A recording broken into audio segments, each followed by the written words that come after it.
So with this actually, and this is, and there's plenty of articles out there. This one is actually from The Sun, talking about social outcasts. Geeks who have invented online networking lead backlash at tech giants ripping apart the fabric of society.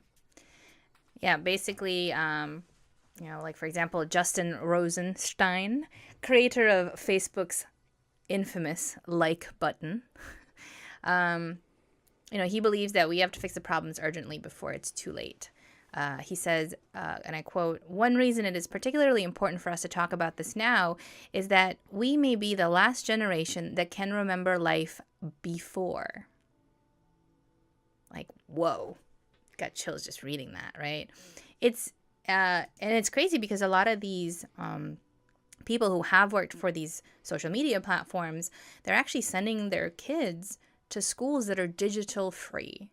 So no smartphones, no computers, even certainly for younger kids, because they don't want them to have these distractions. They're also the kinds of people. These people are also the ones that have removed themselves from some of these platforms, or they use them very sparingly. Actually, I think there was.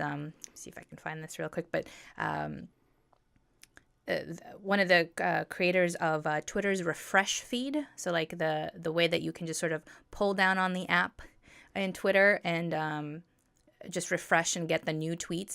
The guy who coded that, he's like, yeah, I'm barely on Twitter. I don't really use it much. And that he created that refreshing method when he was in his 20s, and now that he's in his like mid 30s or so, he actually kind of regrets doing it. And he was like, well, I mean, I was kind of just doing my job, didn't really think about the implications of it. And it's interesting because he says that as if like, oh, well, if had he had known, he wouldn't have done it. And it's like, okay, so you would have gotten replaced with someone who did. Like that's not, that's an interesting point too, right? They're like, oh, well, I would have never done it if I could go back, I could change it. And it's like, well, but unfortunately, it's just going to happen, right? Like social media or, the improvement of a product, as we were talking before, businesses are still going to do it no matter what. It's up to us really to be, do we use it or not? But it's the people that are driving the changes to some degree.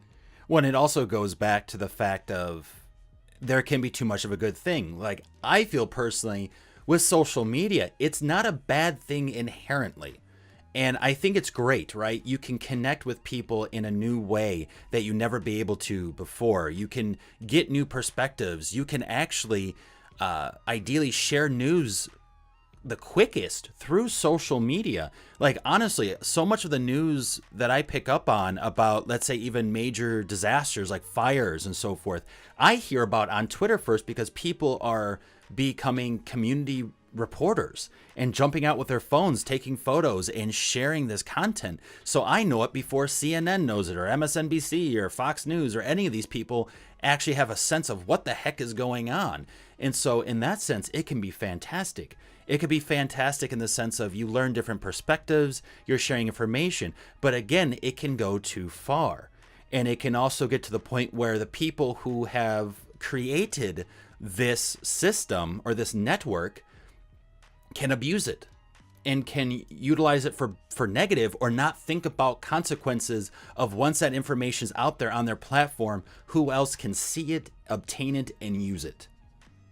And there's also, as our chat points out, kind of the personal aspect of it, and how it affects you personally. Dynamite TV says, as a streamer, even having viewers or a lack thereof in the streams, or you look at your follower accounts, they can lead to massive self-esteem issues. And the article also speaks about exactly that. Excuse me. We curate our lives around this perceived sense of perception because we get rewarded in these short-term signals, right? The hearts, the likes, the thumbs up, the retweets, the comments even. And we conflate that with value, and we conflate that with the truth, and in this particular article, one of these gentlemen say that, instead what it is really is that it's fake, brittle popularity that's short term and leaves you even more vacant and empty than it did before you found it, before you did it. And it is interesting because on my experience has certainly been on both sides of the spectrum. On the one hand, I feel very connected with social media. I can speak to people who aren't here. I can connect with communities that I want to, that maybe aren't available to me IRL, in real life. But also I can, certainly with Twitter, things are happening in real time. I get my news from Twitter most of the time, or at least the awareness of something has happened. Okay, let me go find out what it was. Right. In a way that I wouldn't be able to do if it were not for social media. And then I can also share out that with my community and put my voice out there, and either and hopefully am a helpful voice out into this chaos. But on the other end, when nobody likes my tweets and nobody looks at my photos and nobody comments on my stuff, I get so depressed. I get so sad. Like, oh, like, did I post at the wrong time? Was I not funny enough? It's actually one of the reasons why I barely go on Facebook anymore. I think I just have that account there just in case, I don't know, for some, I don't even know what, right? It's that they also talk about, FOMO, the fear of missing out. Like I want that Facebook account just in case I need it. And it's interesting because it's we become digital pack rats. Yes. I'm a hoarder in digital space. No. I've had to remove myself from a lot of both be personal on my social media, but also realize that isn't that's not all that I am. Right. I have a life that I live, and I am lucky enough to have people, whether they are here or remote, that I connect with, and I have hobbies that I like to have, and to be a person that's doesn't live just on social media, and that's also it's interesting that that I had to do that. You didn't have to do that before all of these social media platforms were out. I know that when Facebook came out, I was, I think, still in college or just about to graduate, and so I didn't grow up with it when I was younger, but I can't imagine, right? I see younger people nowadays, and they're doing everything so that they can later have proof that they did it, and they're up on their Snapchats and their Instagrams and their Facebooks, and they have this need for validation, but they're often not really present there with you. Because they're too busy thinking about curating that perfect moment or that perfect tweet or something for later. And you're like, but you're here now. Be here now. And I think, at least to me, in terms of when we talk about social media and its impact on society, I think it's got this bizarre dichotomy of it's making us more connected to communities and people that are further away at a little bit the expense of the people that you are hopefully lucky enough to have right there in front of you. And that is interesting. I don't know anything about my neighbors. Mm-hmm. Nothing. Granted, we just moved around here, but I know so much about all these other people, celebrities, singers, movie artist, grumpy cat. I mean, I just know about all these other things out there, but my own community, almost nothing, and that makes me sad. Yeah, and actually, Dynamite points out too, what's more depressing for me is seeing other casters who are only on Twitch a few months with less than 1K followers and have 100+ subs, subscribers and stuff like that, and it gets tough, right? It's so easy to compare and to go, well, they're not putting in as much work as I am, so why is it that they have the numbers they do and I'm not seeing that same ROI or return on investment? And it really gets tough. But, as I always like to point out, again, you should always be going for the best of your past self and comparing it only to what you were at one point rather than someone else's success. That's where it becomes really difficult, because again, we talked about variance. We talked about art is very different and varies so much. We talked about how the human experience, I can look at something and consider it art. Tatiana could look at something and consider it arson. And that's a vast difference, right? But that doesn't mean that our perspectives are incorrect. Right? We bring our own baggage, our own experiences to the table. So we can't look at it and go, well, this is clear. It's a black and white situation. You're wrong and I'm right. I mean, this happens in politics all the time, folks. So we should be used to it by now. If someone says they're a Democrat, a Republican goes, oh, they're an idiot, and vice versa. If someone says they're a Republican, Democrat goes, well, you're an idiot. Well, why? Well, because you're an idiot. Well, because you're an idiot. Because you're a Republican, or you're a Democrat, or you're a Libertarian, or you're a Green Party, or I'll just keep going. And it's not about that. Like, we don't fit into that perfect box. There are plenty of things, that we can disagree on, but plenty of things we can agree on. Does that mean we're any less of a person? Does that mean that we're any less of an individual and that our experiences don't matter and what we do and put into society does not matter? I mean, it definitely does, I personally think. And I don't think there's one clear right or wrong in that sense. And Bacon Prophet Gar here says, I absolutely hate I can't even say it. Absolutists. There we go. Absolutely hate absolutes. That word, damn it. Absolutely. There we go. That's an absolutist statement, as it were. Well played, Bacon Prophet. Well played. But yeah, and we get into that with the social media too. And we start comparing and we go, well, I don't have as much money as this person, but I feel like I work hard. And it's like, well, yeah, but they have a different situation too. Can you honestly look at someone else's life and go, oh yeah, the chip stacked up perfectly the way it did for me, and I'm not seeing that return? Most of the time, you really can't say that. There are some similarities, I'm sure, right? We're both human beings. We're both alive right now. Whatever. +1 to both. Woo! 2 points. 2 out of like 100. All right, you got 98% still left to try to fill in. Like, it just doesn't happen. And so I think also the problem is how we use it and how we interpret this data. Because now we've been talking about this whole show basically about data and how companies are interpreting it and using it. But we also have to do that on ourselves too. How do we take in this data? How do we interpret it? Are we doing it in the right manner? Or are we abusing it as well?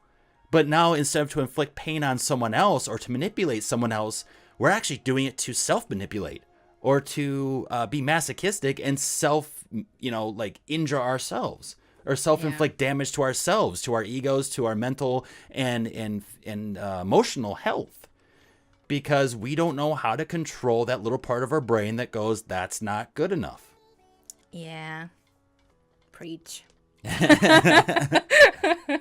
We are, I feel like, to some extent, we are all our own worst enemies as well. And social media, unfortunately, doesn't help things, right? Because I always compare myself to other people all the time, and it's like, no, bad Tatiana. And then I'm like, no, stop berating yourself. It's just like, it's like a spiral that you go down. And that's why, and I think that's something that we said in a previous episode as well. You can only really, the only person that you can compare yourself to is yourself from yesterday. And that's it. Yourself from an hour ago, yourself from 2 hours ago. Because, as you mentioned, Evin, everyone's circumstances are different. And what social media does really well is erase some of that backstory, right? Right. All you see on social media is what that particular person has carefully, maybe sometimes not carefully curated, but it's a moment that they chose to share, right? Which is something else to really point out. If you're having a conversation with somebody face to face, you can obviously curate some of that, right? What you're wearing, how you're reacting. But at the end of the day, if you're feeling really tired, you may not be able to hide that very well. Or if you misspeak, you may not be able to hide that very well. So but on social media, you can edit things, you can Photoshop, you can, there was a great article, I wish I could find it, I was not able to, but I saw it a few years ago, about this one gentleman who was showing how fake social media could be. And he had shown a bunch of his tweets and a bunch of his Instagram photos of him doing all these different types of activities and everyone liking and positively responding to all of the stuff that he was doing.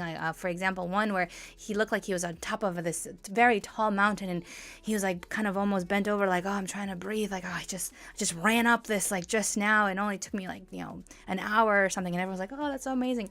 And then he actually shared the behind the scenes of all of his photographs.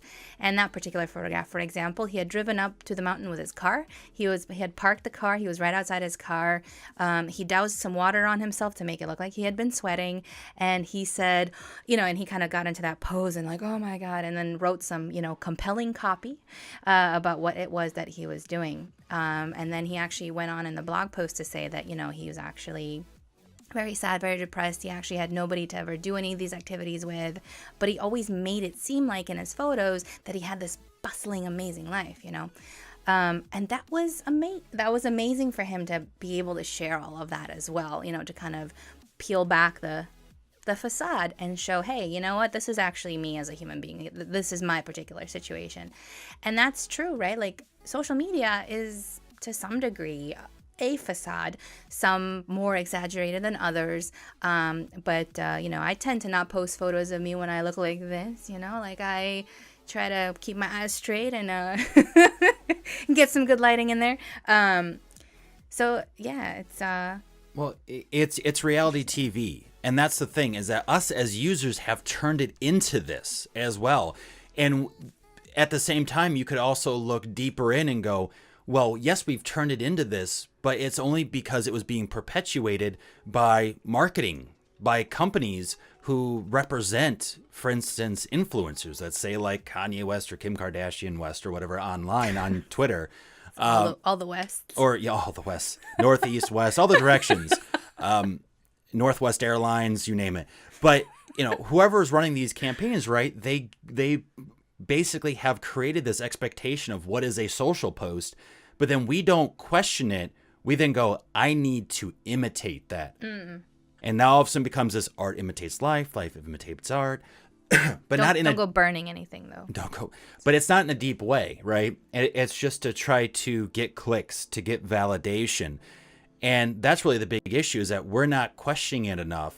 And yes, I'm scolding everyone who's watching, and I apologize. But this is true, though, because I do this too, right? I don't question it enough on what I'm looking at, honestly, and what this actually means and represents. Mm-hmm. So people start turning social media into reality television, and you only get what's scripted.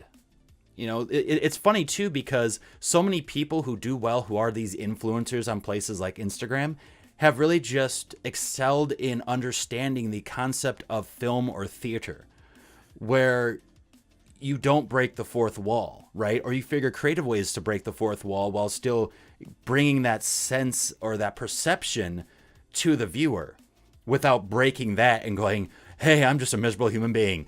You know, you're like, oh, everything's bright and sunny and happy and look at me. I mean, and there's so many of these images too that you look at and you don't think, wait a minute, someone had to actually freaking take that photo, right? Like, for instance, you know, someone on the mountaintop and they're like, oh yeah, I scaled this by myself. And we see that photo and we're like, oh man, that's awesome. But yet we never think, wait a minute, who the hell's holding the phone? Who the hell took that photo? Because it ain't you. I see both your hands. Are you doing it with your foot? Like, that's impressive if you are. Like, okay, something's going on here. But again, if the copy builds around and gives enough framework around that image, and we have a very compelling, strong image, we don't think about reality. We don't think about physics and how that comes into play with this, right?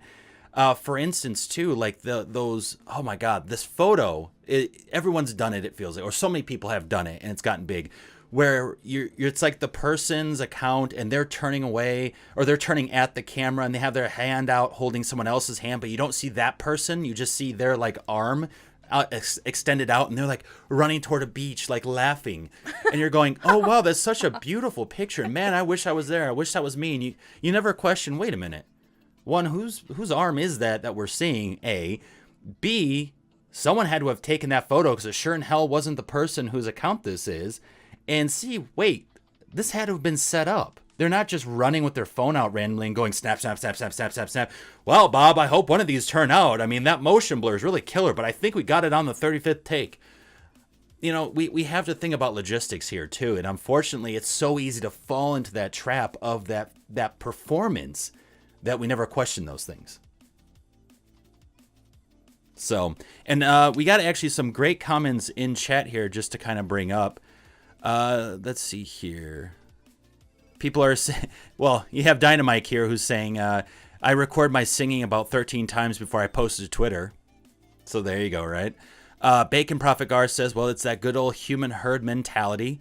That's very true. You have one person screaming out fire, for instance, and everyone just jumps off their seats, even if they don't see a fire. And like, oh, wait, what's going on? Huh? What? Oh, yeah. Then we get the whole, like, the telephone game type, it's like symptom situation that happens, right? You see something over here, and then you tweet about it over there, and then someone takes a picture over here, and then all of a sudden it's escalated into this thing that's not really a thing. And yeah, it's hard to keep that too, because again, it's like with that data that gets collected, you can put something out there, right, and it can become a completely different thing by the end of it. For example, Teddy brings up a good point. A few days ago, we did post a video of it was like an enclosed outdoor space, and there was a cat trying desperately to get away from like one of the human, like a human that was trying to capture it. I believe, hopefully, it was a firefighter. Like a fighter, yeah. So hopefully for good, whether it was a stray cat or something had happened. In the video, the cat is kind of frantically going up the wall, running around, and I know that when I first saw it, I thought it was it was funny at first because wow, this poor this human is trying to catch this poor cat, but the cat is not having it, and it went on for a while, and I remember even calling it something like kitty parkour. But Teddy brings up a good point. She didn't like it because she knew that the cat was in massive panic, especially as it was running up and down the walls and everywhere. And that's a good point. And that's something that I didn't think about when I looked at the video. The first thing that I thought was, oh, this is funny, I'm going to share it. But, and if we take that and move it into the space where somebody may be posting something on social media that is either doesn't present them in a good light, or they're asking for help, or it's not just like, hey, I bought a new lipstick, check me out, and other people are sharing it, they may perceive that particular post in a different way than maybe it was meant to be, than the person posting it had meant it to be, or you don't know by the end of that telephone game line at the end of it all what the person at the end of that, what they're perceiving and what they're looking at too. So that's even more interesting in terms of, you can curate something that you think is, like, I'm sure Kanye West is putting stuff out because he thinks he's the shit. But then, the rest, there could be other people looking at it and being like, why are you doing that? Like, that's so stupid. Why would you post that up, right? And so even when you are carefully curating, let's say, your own content, even then you don't really know what, the viewer, what are they getting from it? Mm-hmm. Which is just a good point to think about. Well, yeah, and most people who post on social media aren't thinking that. They're thinking about themselves in one form or another. And that's typically how it works out. Again, unless it's your job to, for instance, share out important information that you think an audience is looking for, right? If you're a company or, say, even an individual journalist or things like that, sure. But yeah, most of the time, our posts, unless we really do intrinsically feel like someone would find it funny or interesting, because there's plenty of times where you see a post and someone's adding one of their friends. And when I say adding, I mean like the @ sign and then their name to tag them in it to go, hey, I think you'd really like this. But so much of the content we put out there a lot of times is like, well, I just want someone to like it, or I want someone to share it, or to give me validation that this was something cool. A lot of times it isn't just for that connection or to let people know, hey, I'm here in the space and I do X, Y, and Z, but it is more so for self-validation than for the actual growth of the community you're hoping to connect with, if you even know what that community is. And social media is interesting too because, for example, there's so many different kinds of platforms. Right. Right. You got your Instagram, which is mostly visual. I mean, it is visual, but also there's copies and the hashtags and stuff like that. Copy. Then there's Twitter. There's Facebook. There's LinkedIn. There's even Spotify could be technically considered a social media platform too, Oh, yeah. because you can Oh, share yeah. your playlist, you can connect to people, you can see what other people are playing. YouTube, Twitch, Podbean. There's so many of them out there as well, that it is interesting to see what people use it for as also, right? Like I use Instagram, or I used to use Instagram as a place to collect just fun things or like interesting things that I wanted to keep so that I could look at them. And I remember somebody actually, talked to me and they were like, hey, you never post up pictures of yourself on your Instagram and I would like to see your face. And I was like, oh, okay, well, that's not what I use Instagram for. Like, to me, it never occurred to me to do that, right? Even though if clearly you go on Instagram, lots of people are doing that. And now I use it more to connect to people, and I share out items to grow the community. Certainly of MindMine, but also in general, like my community. But I still share things that I actually go through my Instagram probably on a every other day basis. I literally scroll through my pictures because they remind me of good stuff. They remind me of either a place I was at, or a person I was with, or my cats, or things that I found beautiful at the time. And, just to put a little bit of a positive spin on social media, it doesn't all have to be bad. It goes again back to that personal responsibility that somebody in the chat was talking about, I believe Teddy, and something that we've also touched upon, which is, there's pros and cons to everything. You just have to be aware of what it is you're actually using and how you're using it, and kind of decide for yourself, what is good or not. But on an overall broader scale, it's hard to do that, right? It's hard to constantly have to keep things in mind. And I think, again, this article was going, the article that we're talking about was kind of pointing that, on a large, massive scale, the social media, they don't think it has a good impact, or that it has the possibility of having a pretty bad impact, certainly on younger kids. So the generation that's growing up with this absolute proliferation of social media, this absolute need to curate yourself now, not only in real life, which you already had to do before, right? You had to put on clothes and look good and smell good. Now you have to do this constantly, and in a way that is very hyper aware of who you are and what you're putting out and what you're saying and how you're saying it. It's true. And actually, sorry, I was just looking at something in chat. Someone was saying about getting naked for the MindMineTV podcast. Sometimes chat is very interesting, I will tell you. And actually to... Oh, chat. Oh, you chat. guys are awesome. I saw this big red thing pop up and I was saying, getting naked for the podcast. Like, well, that's one way to sell it. Hi there. Looking for an excuse to get naked right now? Come, join us for MindMineTV. We're on Twitch, we're on Podbean. Subscribe, follow. That way you'll be notified first off when you can get naked and join us for a great conversation. I will say, though, Mike, I did actually take off my socks. It was a little warm. Bam. So. There you go. But also, too, just to wrap up this article, this was very interesting. It says, studies have linked our social media obsession to anxiety and depression, and it has also been blamed for bullying and porn addiction. But for most of us, our phones or tablets are the first thing we reach for in the morning and the last thing we interact with at night. On average, children aged 5 to 15 spend more than 2 hours a day glued to the internet.